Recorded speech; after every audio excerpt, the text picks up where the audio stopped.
Howdy doody, my name is Cameron, better known as Venus Theory. This is the UVI YouTube channel, and in this video I am very excited to finally be able to show you around Augmented Choirs from my friends at UVI. If you know me, Augmented Orchestra is one of my favorite libraries from UVI, and when they told me about Augmented Choirs being in the works a while ago, I was absolutely sold on the idea and could not wait to get my hands on it, and I've been waiting and waiting and waiting ever since, and it is finally here.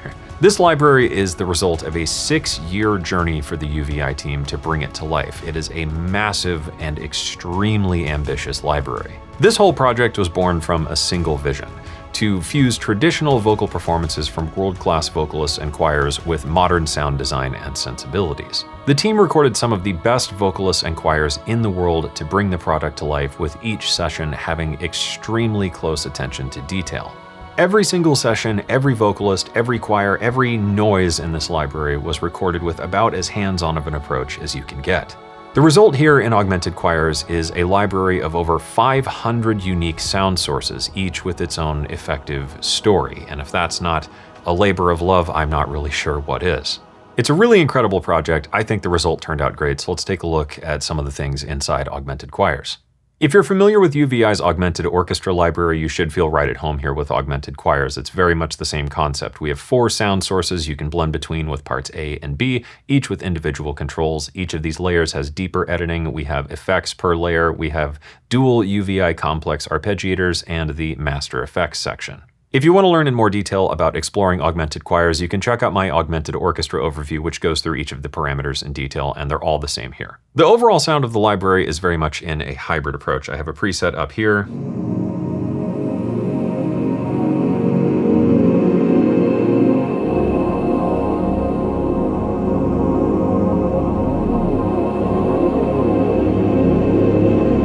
And in terms of a choir sound, I mean, damn.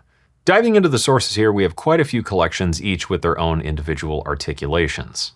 Breaking down the sections and different combinations inside of Augmented Choirs here, we have the classical section. This is things like a children's choir, female, male choir, and a tutti choir, which is all of the voices combined, as well as some classical effects. The classical sounds are best described as classic, I suppose. We have the children's choir here.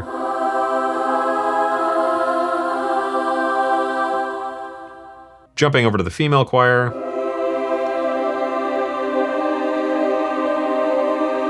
Really lovely sound. Male choirs.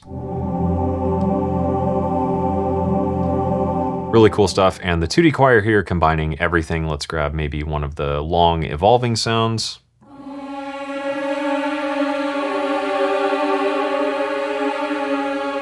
So we hear there's a combination of all the voices singing that in their natural register. Speaking of registers, you may have noticed along the bottom here, we have some keys highlighted in red, and this represents the range of the vocalist. So if we go to the male vocalist, you'll see this shifts lower, female vocalist shifts a bit higher, children's vocalists, once again, a little higher, a little bit less range overall. So we can play within the natural register of that section, or we can pitch them up or down because it is sampled up to really high notes or really ridiculous low notes you can only hit if you're me. Moving into the studio vocals here, these are more tight, controlled recordings. These would be great for underscoring or maybe more pop productions with something like the shorts. Pretty good stuff. Getting into some of the more interesting ones, we have things here like the folk chords, and these are done by a folk choir, and we can see that they're arranged in different chords. So we could do something like the 7 sus4 here from the men, which is really cool. I like that you can hear that kind of wavering quality in the vocals. Moving over into the Georgian section, we have things like phrases here. We also have some shorts of individual vocalizations and sounds. And that could be super fun in a pop production or more of a cinematic thing. We've also got some really interesting effects here, some percussive sounds, which with the more sound designy features of the Augmented series, you could do a lot with these. And some of the glissandos are really interesting and fun. I really like doing these with some chords. That's a really fun sound. It almost reminds me of like disco strings or something. Moving into the solo vocalists here, we have a couple different vocalists in each section. These range from different kind of mouth and vowel sounds, combined vowel sounds, and some shorts. We could try these out. These again are very close, obviously solo vocals. And I really like the sound of sampled vocals for things like that. I think you can get some really quirky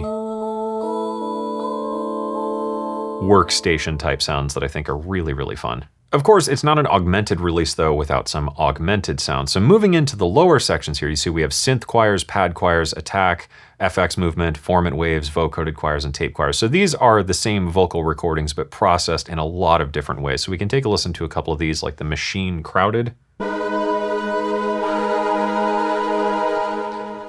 Moving into the pad choirs, we get some more kind of expansive, ethereal sounds. I really like the sort of uncanny valley factor that these have. Moving into the vocoded choirs.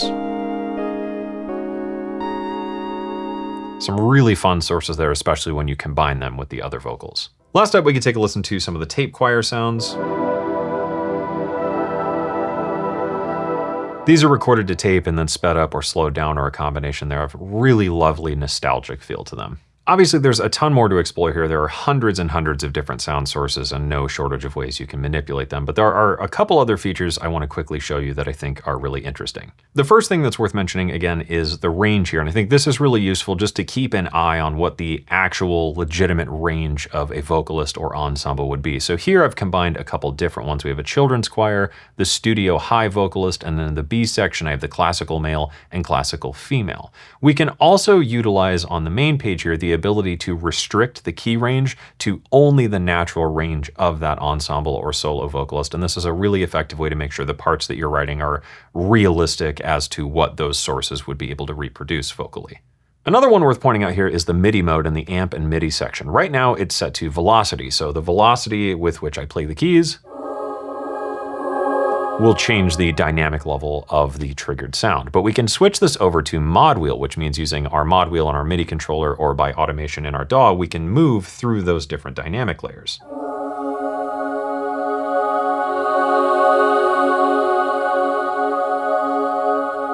And that's a really nice way to get some more realistic swells and things like that.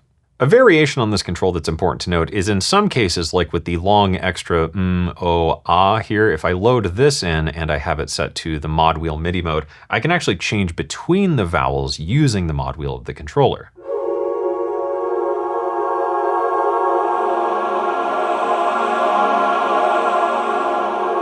And with different combinations of these vowel layers that morph with the mod wheel, you can get some incredibly rich, evolving sounds. The last thing to talk about is this true release control here. So I have the release at about 2.5 seconds, and if I play a chord, you'll hear it goes through that release phase of the envelope. But if I turn on the true release, it stops as the vocalists stop. And we can turn this up, change the shape a little bit, and maybe increase it to hear the full true release of the vocals. And it's a much more expressive and realistic way for release to be implemented in a library like this. And it's important to note that if you're trying to write more human performed choral pieces or choral parts in your productions. So all the technical stuff out of the way, the real thing that matters is the sound of this library, and it is stunning, and there are no shortage of presets here. There are 500 some presets that are all handcrafted by the UVI team to take you everywhere from classical, ethereal vocal sounds to more hybrid and sound designer-y performances that all layer together beautifully. We've got things like this sound that really emphasize that hybrid feel.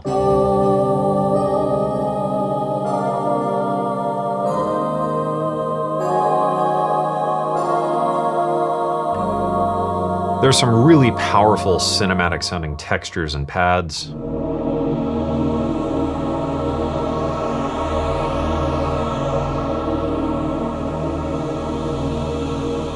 There are some really fun sequence sounds.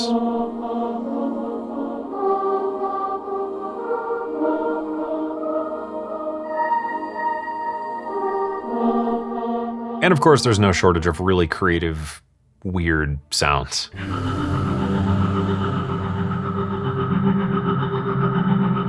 And stuff that really pushes the boundary of what a choir library can be, and that's what makes Augmented Choirs so special. Augmented Choirs is so much more than just another choir library. It's a powerful, intuitive instrument that transforms the human voice into something new and compelling, but still familiar to stand out in any production. It's the idea of turning the human voice, which is such a timeless and emotional sound, and turning it into something that is endlessly transformable. And that's the magic of augmented choirs. It's great. It's super duper fun, and I really want to play with it more, which is why I'm going to end this video here. So thank you to the UVI team for having me on the channel once again, and thank you for watching. Hope you enjoyed it, hope you learned something, and of course, as always, I hope this inspires you to get out there and make something awesome.